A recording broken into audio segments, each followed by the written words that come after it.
Hello everyone. It's been a while since I've done a live. I've just been traveling like crazy. If you're not sure who I am Kathy Hester from healthyslowcooking.com and plantbasedinstantpot.com. And today I'm broadcasting from Healthy Slow Cooking, even though we're going to do something in our Instant Pot. Why? Because there is sugar, salt, and oil in these. But I am good. If you are plant-based or on a special diet, I'm going to talk a little bit about how you can substitute things. So don't go away yet.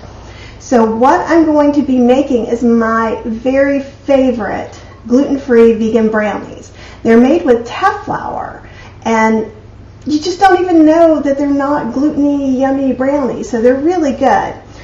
And what I thought I'd do is we would go through and I would show you how to make them in the KitchenAid. Then I'm going to show you how I put them in these are called egg bite cups, even though there's no eggs that we're going to be using, so don't worry about that either. And you can also get these little round guys that fit in your Instant Pot as well. And this is kind of my favorite for brownies and muffins, because if you look at the back, see how that's a little different? And so this is going to end up in the pink one. It's going to end up looking a little more like a traditional shaped item, whereas what's in here is going to be a little bit domed. Now you could use that for cakes and use it for your benefit too. We're also going to look at using this OXO sling, because that's really, to me, if you've just gotten an Instant Pot and you're only going to get one accessory, this is the accessory I get. And you'll see why. And you can do other things with it too, like anything you're cooking pot and pot, you can use this as a sling, right? And what's cool is it's reusable. And before we were making things with aluminum foil to kind of make these handles, and you can reuse them, but only so many times. So that's where we're going today. And if you have any questions as we go along, please let me know. So the first thing I'm going to do is switch to overhead. And let's get started on the batter. So what I have in here right now is already some flaxseed and water, and that's going to be our egg substitute. And there's brown sugar and raw sugar, which is slightly different from the recipe. And the reason that is this is what I had on hand.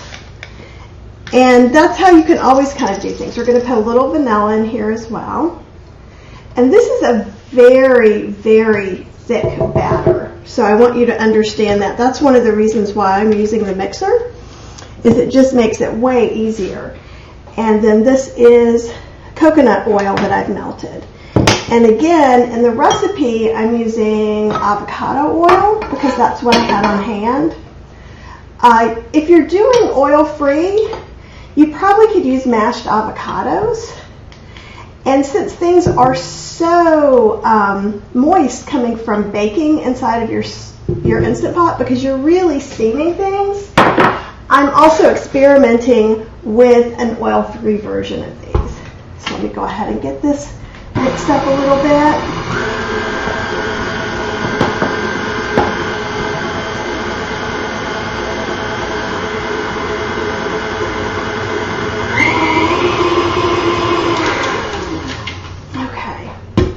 And I know you can see a little bit. You can't see.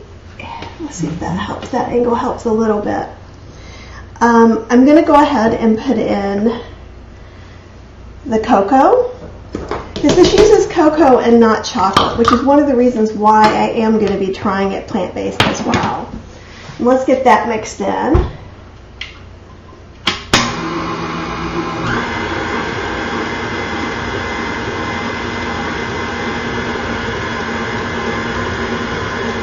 And you can kind of see how thick it was before and how it is finally looking like a batter. And I just want you to know that if you do this by hand, it's going to take a while. You totally can do it by hand though, so don't worry about that. I'm just scraping down some of this chocolate powder. And if you had cacao powder instead of cocoa powder, you certainly could use that. You could use stevia or monk fruit instead of using the sugars, but we would need to probably make up some of this volume with maybe some more flour. Same thing as with oil. We're going to have to somehow make it up by having extra liquid, because it's only a quarter cup of oil, but that's most of the liquid in this recipe besides what's with the flax. So I'm going to go ahead and add in the flour and the nuts. Since we're using flax flour and it's gluten-free, we don't really have to worry as much about overbeating. Okay. And so that's our batter right there. Nice and thick. I just love this brownie batter. And also, if you like fudgy brownies, cooking them in your Instant Pot is a really good thing to do. If you like cake brownies, I would not recommend it for you because it is going to be heavier and moister, right? Just by the nature of the beast. And hey, everybody, go ahead and let me know when you come on, and if you have some questions about this as we're doing it. It's really pretty easy peasy. So again, if you're just coming on, I am making this in the mixer because it's very thick batter. And I find that that makes it a lot easier for me. Okay. Take this off. Put this down and move it over here. Okay, because what I want you to do is see a couple things. So this is the one that's like a muffin. This is a 1 tablespoon scoop. And I love this for cookies. I also have, oh, sorry, dog's behind me. I have a teaspoon scoop in here somewhere, but you can imagine. So also, even though it seems like these should be able to be without oil, I find that things stick in them without. So I'm going to go ahead and spray some spray oil in there. I'll just do it off to the side so I won't get it all over the counter. I'm going to do the same thing to this mold. And if you wanted to not use oil, you could put little muffin cups in here. You're not going to end up filling them quite as full. So that's one thing you're going to notice as well. Let me get this out of the way. Hey, Jackie. Oh, I love everything chocolate too. And since I actually have to eat gluten-free now, it really changes what's available to you a little bit. Okay. So, what I'm going to do is take 1 scoop. I'm going to fill up each one of these.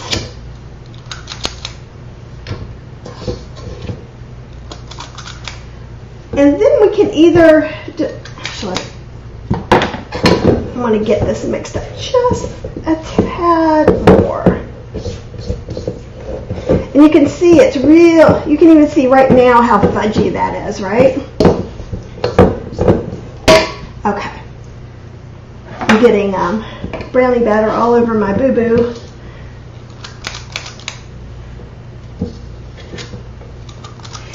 And this, it depends on how thin or thick the batter is. If it's a little bit thinner, you can tap it like this. But this is not thin enough, so we're going to do something different. Yeah, you can totally use parchment liners without a silicone pan. Now, as long as those liners are really for cooking by itself. So if you have the regular parchment papers, and I think I have. So if you just have these paper guys like this, what's going to happen is it's just going to squish out. But there are some that are made just for baking. Also, you can get some little silicone ones like this that will hold up and put this paper inside of it. So that's another way to avoid doing oil. So I hope that helps a little bit. Okay, so I'm going to go ahead and put a 2nd tablespoon. I find that that works well in this pan. You may have to vary it depending on what kind of pan you end up having. And if you're using these little tiny muffin pan liners, they are for sure not going to hold 2 tablespoons. So you're going to be doing it a little bit different than that. Okay.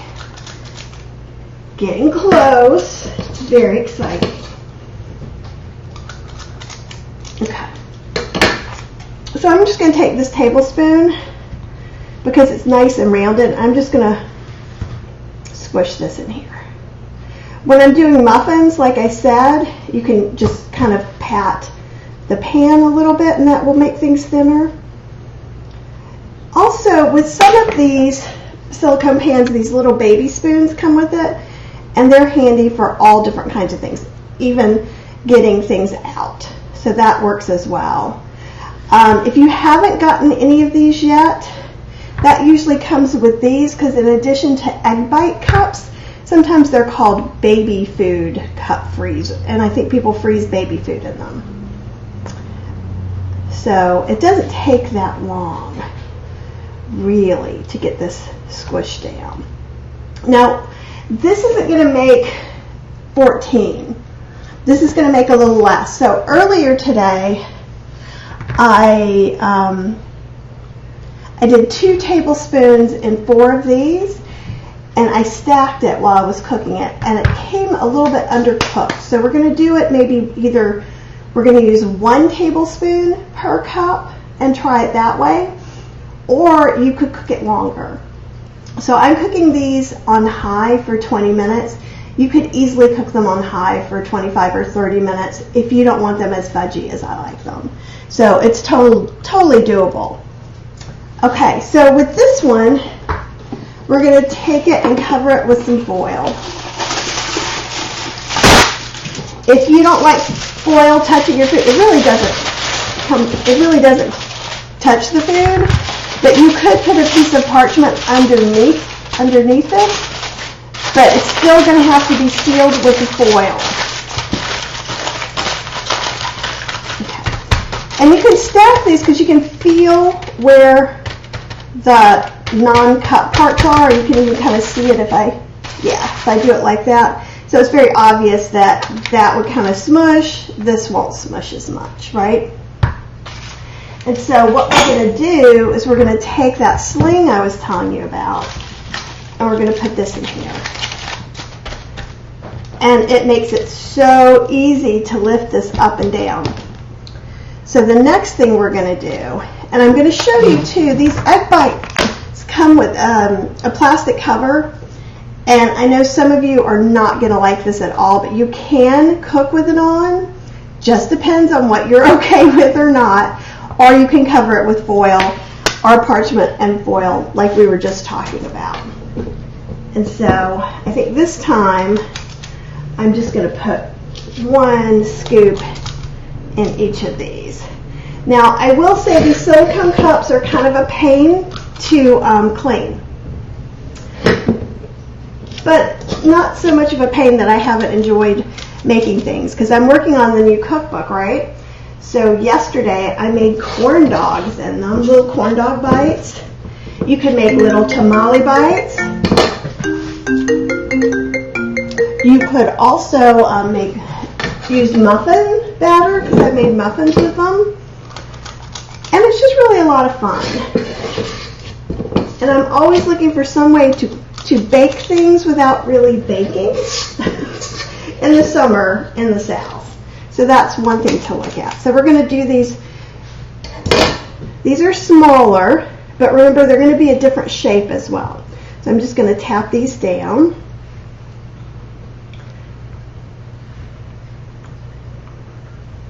And then I'm going to show you how it goes in here, and in here being the Instant Pot. Sorry about that. Vague much, right? And if you have some extra dough, like I do, we could decide that one wasn't quite as full, and you could just keep doing that until they're divvied up. Since these are going to be on top of these, this is always going to get a little less cooking. And so another way to think about that is like when we're wrapping up green beans or asparagus, and putting it on top of our meal, that slows down the cooking. So that's effectively what's happening here. That's why either we might want to make this a little bit extra, or extra in the cooking, or less, as we're doing today, filled. And so like I said, you can do this or not. So don't feel like you have to, but these are, they do fine in the Instant Pot. They do not melt or anything like that. So what would happen next, and I already have about 1.5 cups of water in here, and you always have to have water in your Instant Pot so it can come up to pressure. So we're just going to pick this up and stick it right in here, and it just fits. This is a 6 quart. You could easily do this in an 8 quart. You could not easily do this in a 3 quart. Though they do have those little silicone egg cups that are 4 instead of 7, and those will fit in a 3 quart. So then we would just go ahead and do manual, 20 minutes, and then I let it go for about 10 minutes to natural pressure release, and then I release the pressure the rest of the way. And again, how you like these or don't. So here's a couple that I have gotten out, and I'm going to show you the overhead view of those. And when I'm saying fudgy, I mean it looks like fudge. Like, really. And that's the way I like them. For some of you, that may seem a little bit underdone. It's just the way I like it. So I'm not saying you shouldn't cook them more if you don't like them that fudgy. And Jackie, yes, the new cookbook is going to be all gluten-free. As usual, I took too big a bite, but it's really good. So the Teff flour has a little bit of a different texture, and it gives kind of a slight flavor like a whole wheat flour would. But I was really surprised. I made this for the Teff company a couple of years ago, and usually when I'm working with a new flour, I'll do something expecting it to fail. Well, that's what I was doing here, because I just did Teff flour to wheat flour 1-to-1, which won't work in all things, but in these brownies it actually did work. So that was kind of cool. And I really like Teff flour. It has some good nutrition to it. Very few people are allergic to it. And again, if you don't, this is what 20 minutes gives you, is the super fudgy brownie. So you could go to 30 minutes. Now, here's what can kind of be a little bit of a pain, is getting them out. So this little scoop spoon can really be helpful. Hopefully you guys can see that. Yeah, it is a little bit like a Hostess cupcake. You could just squirt a little bit of vegan whipped cream or something like that on top too. Or make these like little brownies for Sundays. And so see how that comes out? There may be a little bit like that. These are fudgy enough that you just push it back. If yours aren't that fudgy, you probably still can push it back a little bit. Because we're not looking for perfection necessarily. And so that's how you get these out. You kind of go real careful till it can kind of lift up a little bit. And there you go. With the brownies, I don't worry as much. If I'm using this for cupcakes or like little muffins, I do think about it, because what will happen is the moisture will go to the bottom. These are fudgy, so the moisture is everywhere. There's no escaping moisture in these. But if you let them sit too long when you're doing little cakes, they will tend to stick more. And these can be a little difficult to clean. So what I recommend is just to go ahead and soak it. I just put them right in there, soak it, let it soak for a little while, and then take like whatever brush you use to clean glasses and clean each individual cup. And that works really well.